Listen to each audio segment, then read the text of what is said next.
My girlfriend posted, "Just bought my dream car." It was my car, re-registered in her name using forged signatures. I didn't panic. I just reported it stolen. When she got pulled over and arrested for Grand Theft Auto while her friends were in the car recording for Instagram. Original post I-29 male, discovered the Instagram post while eating lunch at my desk. There it was, Natalie, 27, posing with my 2019 BMW M3. Keys dangling from her manicured fingers. The caption made my sandwich stick in my throat. Finally manifested my dream car into reality. Hard work pays off, ladies. Had her boss babe new whip, BMW life. The comments were flooding in, her friends hyping her up, asking for rides, congratulating her on the purchase. Thing is, I bought that car 18 months ago. Paid $52,000 cash, title in my name, insurance in my name, registration in my name, or so I thought. Natalie and I had been together for 2 years. She moved in with me 6 months ago. Recently, things had been weird. She'd been pushing hard for engagement, talking about building our empire together, posting those toxic positivity quotes about knowing your worth. I'd been clear I wasn't ready for marriage yet. She seemed to accept it, but apparently she had other plans. I immediately called the DMV. After being on hold for 37 minutes, yes, I counted, I finally got through. "I need to verify the registration on my vehicle," I said, giving them the VIN. "One moment, sir. The vehicle is registered to Natalie Winters." My blood went cold. Since when? The transfer was completed last Monday, when I was out of town for a work conference. She'd told me she was sick, couldn't pick me up from the airport. I never authorized any transfer. I never signed anything. "Sir, we have the signed documents on file. If you believe this is fraudulent, you'll need to file a police report." I hung up, pulled up my banking app. The car was paid off. No loans, so at least she couldn't have taken a loan against it. But the registration, she'd literally stolen my car through paperwork. I screenshot her Instagram post. Then I did something that would later prove genius. I went to her profile and screen recorded her Instagram story. She was at a brunch spot with her friends. My car keys prominently displayed on the table, talking about leveling up and cutting dead weight. Then I called the police. Update 1, 3 days later. The detective assigned to my case, Detective Hayward, was thorough. I'd filed the report immediately, providing original purchase documents, insurance papers, bank statements showing I paid for the car, screenshots of Natalie's social media, text messages where she'd asked to borrow the car various times, establishing it was mine. Detective Hayward pulled the DMV transfer documents. The signature was laughably bad, like not even close to mine. She'd also used a fake notary stamp she'd apparently bought online. "This is felony forgery and Grand Theft Auto," he said. "The car's value makes it a serious charge." "What now?" I asked. "We'll put out a bolo for the vehicle. When we locate it, she'll be arrested." I didn't tell anyone. Not our mutual friends, not her family, nobody. Just went about my life. Moved her stuff into boxes in the garage. She hadn't taken much when she left, just essentials, and apparently my car documents from the filing cabinet. Meanwhile, Natalie was living her best life on social media. Daily posts with the car. Videos of her and her friends cruising around, music blasting. One particularly ironic post, "Surround yourself with people who celebrate your wins." Her friend Kelsey commented, "Yas, queen, you deserve this." If only they knew. The entitlement was staggering. She'd literally committed multiple felonies and was broadcasting it to the world. The audacity of thinking she could just take my car by forging papers and I'd not notice or not do anything about it. Day 2 after filing the report, she texted me, "Hey babe, been thinking, maybe we rush things, can we talk?" I didn't respond. "I know you're hurt about me needing space, but we can work through this." Still nothing from me. Stop being immature. At least respond. I screenshot everything and forwarded to Detective Hayward. He told me not to engage, don't tip her off. The hardest part was watching her mom comment on the car photos. "So proud of my baby girl, working hard and achieving dreams." "Lady, your baby girl is a felon." Update 2, 1 week later. The arrest video is probably viral by now, but let me tell you the whole story. It was a Thursday afternoon. According to what I heard later, Natalie decided to take her 3 closest friends on a beach day trip. They were documenting everything for Instagram, of course. Qley was recording from the passenger seat. 2 other friends in the back, music pumping, everyone singing along. They were about 10 minutes into the drive when the lights came on behind them. The Instagram live video, which someone saved and sent me, shows everything. Natalie pulling over, confused. Was I speeding? I wasn't even speeding. The officer approaches. License and registration, please. Natalie, still not getting it, hands over her license and the fraudulent registration. Ma'am, step out of the vehicle. What? Why? I wasn't doing anything wrong. Ma'am, step out of the vehicle now. The camera's shaking as Qley tries to film. You can hear Natalie getting increasingly agitated. This is harassment. I know my rights. Ma'am, you're under arrest for grand theft auto and forgery. The scream she let out. The absolute scream. This is my car. I have the registration. The registration you fraudulently obtained, the owner reported this vehicle stolen. And then, this is the best part, she says, that bitter asshole. Just because I dumped him. Way to admit you knew who the real owner was, Natalie. Her friends are freaking out. Qley's shouting, we're recording everything. Police brutality. Ma'am, please stop recording and step out of the vehicle. You'll need to find alternate transportation. They had to get an Uber. 3 girls standing on the side of the highway, waiting for an Uber while their friend gets arrested. The Instagram live cut off, but not before catching Natalie in handcuffs, ugly crying about how this was all a misunderstanding. My phone exploded about an hour later. Mutual friends, her family, everyone who'd seen the arrest on Qley's Instagram. Her mom called me 15 times, finally answered on the 16th. How dare you have my daughter arrested? Over a car. She stole my car, Diane. She forged my signature, used a fake notary, and illegally transferred ownership. She said you gave it to her. I have text messages of her asking to borrow it dated after she supposedly owned it. Why would she ask to borrow her own car? This is vindictive. You're ruining her life over a breakup. She ruined her own life when she committed multiple felonies. Diane hung up on me. Then came the flying monkeys. Natalie's whole squad started blowing up my phone and social media. Qley, you're really gonna have her arrested over a car you weren't even using? I use it every day. She stole it while I was on a business trip. She's facing prison time over a stupid car. She's facing prison time over grand theft and forgery. That was her choice. Her friend Becca tried a different approach. She's really sorry. Can't you just drop the charges? She'll give the car back.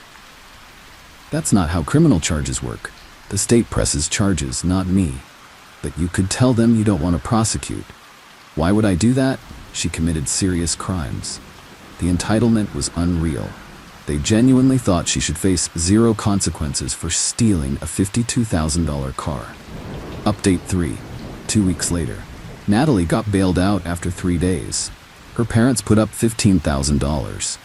The conditions of her bail included no contact with me, and she couldn't drive any vehicle registered to me. Duh, she'd already stolen the only one. But the entitlement didn't stop. It escalated.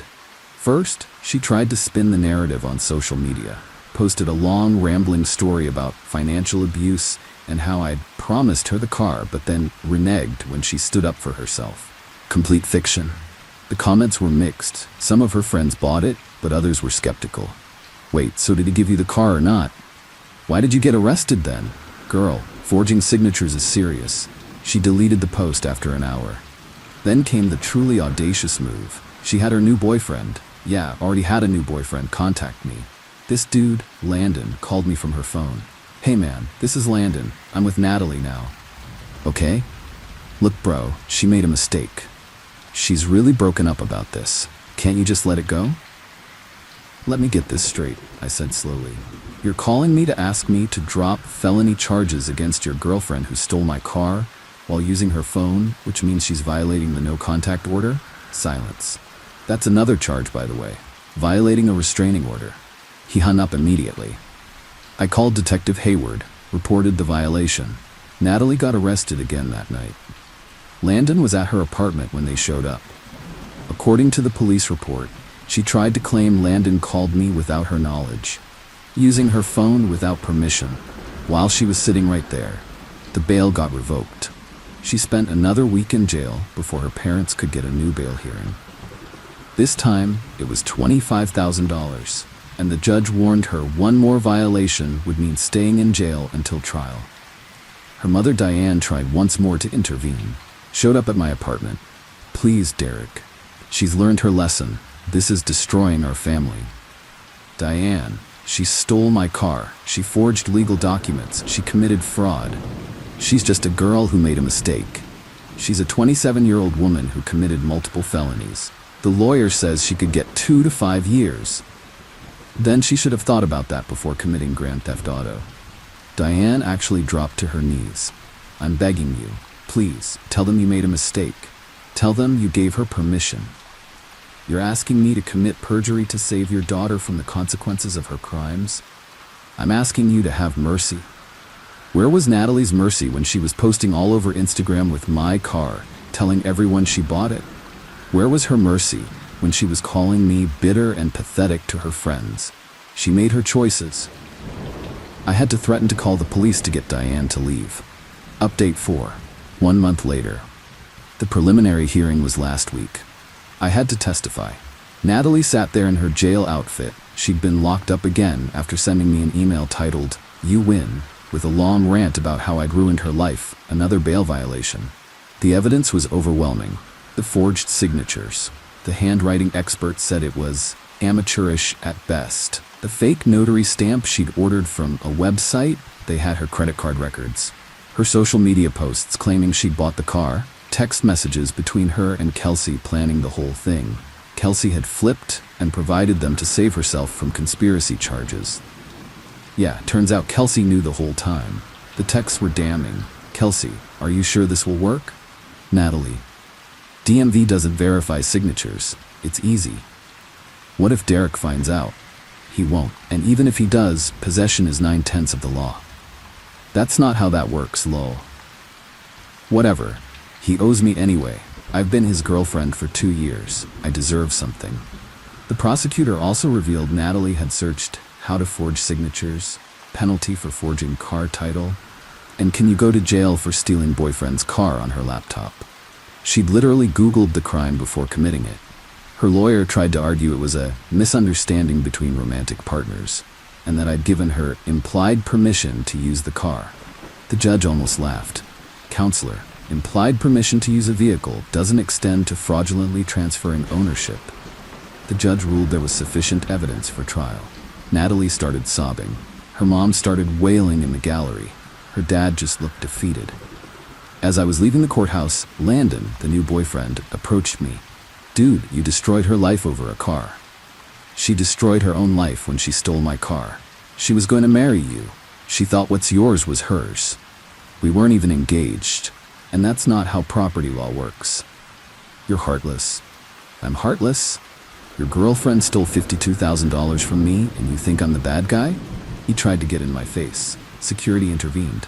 He got banned from the courthouse. Update 5, 2 months later. Natalie took a plea deal. Her lawyer finally convinced her that going to trial would be worse. The evidence was too overwhelming. She pled guilty to grand theft auto, reduced from 1st degree to 2nd degree, forgery, identity theft. Sentenced to 18 months in prison, suspended to 6 months with good behavior, 3 years probation, $5,000 fine, restitution for my legal fees, $8,500, 200 hours community service. She has a felony record now, forever. The day after sentencing, I got a call from her dad, Robert. Different energy than Diane. "Derek, I want to apologize. We raised her wrong, gave her everything, never let her face consequences. This is on us too." "I appreciate that, Robert. I'm paying your legal fees, all of it. Already sent a check to your lawyer." "You don't have to." "I do. It's the least I can do. Maybe if we'd held her accountable earlier, this wouldn't have happened." It was the only one in her family who got it. Meanwhile, social media was still popping off. Natalie's friends were doing a Free Natalie campaign that went nowhere. Qley posted about how the system is broken, and it's criminalized relationship disputes. Someone with common sense commented, "She literally stole a car and forged documents. That's not a relationship dispute. That's a felony." The best part? Remember all those Instagram posts of her with my car? The prosecutor used every single one as evidence. Her boss babe posts became exhibits in her criminal case. She played herself. I got my car back, obviously. Had to pay to get it out of impound, but insurance covered it. Still drives great. Sometimes I pass places where she took those photos, and I just shake my head. The entitlement never stopped, though. Even after conviction, she had Kelsey post a message from Natalie. "I hope Derek is happy. He got his car in his revenge. I loved him, and this is how he repaid me." I guess some people can't handle a strong woman who goes after what she wants. Going after what you want was stealing, apparently. Final update, 6 months later. Natalie got out after 4 months, good behavior. She had to move back in with her parents because, surprise, having a felony record makes it hard to get an apartment or a job. Apparently, even the MLM schemes she used to push don't want felons as consultants. I ran into Kelsey at a coffee shop last week. She tried to duck out, but I was between her and the door. "Derek, Save it, Kelsey." For what it's worth, I told her it was stupid, but she was convinced you just let it go. Why would she think that? Because she said you were weak, said you'd never have the balls to actually do anything about it. I laughed. How'd that work out for her? Kelsey shrugged. She's working at a call center now, has to take the bus, posts motivational quotes about rising from the ashes and stuff. Still entitled? Worse, now she thinks she's some kind of martyr. Says the system is rigged against women. The system that gave her multiple chances, plea deals, and reduced sentences? Yeah, that system. We parted ways, haven't heard from any of them since. The other day I got a notification that someone viewed my LinkedIn. It was Natalie. She didn't connect or message, just viewed. I checked hers out of curiosity. She'd listed her time in jail as a sabbatical for personal growth. The entitlement truly never ends. But here's the thing. I'm good. Like, really good. The whole experience taught me massive lessons about red flags, boundaries, and standing up for myself. I dated someone new for a few months, didn't work out, but that's fine. I'm not rushing anything. My credit's intact, my record's clean, and I still have my car. Hey? She's a convicted felon working at a call center, living with her parents at 27, taking the bus, and calling it a journey of self-discovery on Instagram. Sometimes karma doesn't need any help. But when someone commits felony grand theft auto and documents it on social media, well, then karma just needs you to make one phone call to the police. To everyone who messaged saying I went too far, she stole a car through forgery. That's not a mistake, that's a crime spree. If someone steals $52,000 from you, are you just gonna shrug it off? Didn't think so. And to anyone in a relationship with someone who shows signs of entitlement, those little comments about what's yours is mine, the pushing for access to your finances, the anger when you set boundaries, pay attention. It escalates. Natalie didn't start at grand theft auto. She started with small boundary violations I ignored. Never again. Oh, and the BMW? Still drives like a dream. Sometimes I take the long way home just because I can. In my car, that I bought. That's registered to me. Legally. Peace out, Reddit. Edit, since everyone's asking. No, I didn't get back with her. No, I don't feel bad. Yes, I'd do it again. And yes, the car now has a GPS tracker, steering wheel lock, and hidden kill switch. Not taking any chances.